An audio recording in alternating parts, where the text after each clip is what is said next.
नमस्कार मंडळी, मी 1 किलो बटाटा उकडून किसून घेतला आहे. त्याच्यामध्ये आलं, लसूण, हिरवी मिरची जार वाटून त्याचा 1 चमचा घेतला आहे. चिली फ्लेक्स 1 चमचा घेतला आहे आणि मोझरेला चीज मूठभर घेतलं आहे. मीठ आणि कॉर्नफ्लॉवर घेतले 3 चमचे आणि हे मिश्रण चांगलं मळून घेतलेलं आहे. पीठ मळतो तसं आणि साईडला ठेवून घेतलं आहे आणि हे स्लेरी रेडी करून ठेवले आहे.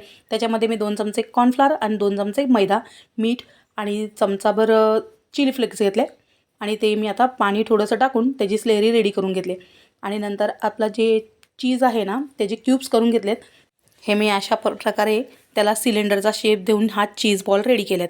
मग हे चीज बॉल जे आहे ते मी जो आपला मक्याचा क्रश आहे तो मी मिक्सरमधून वाटून घेतला होता जाडसर आणि त्याच्यामध्ये हे चीज बॉल छानपैकी मिक्स करून घेतले, म्हणजे घोळून घेतले. त्याला सगळा असा मक्याचा क्रश लागून मग नंतर हे तेल छान गरम केलं आणि त्याच्यामध्ये हे चीज बॉल मी तळून घेतले.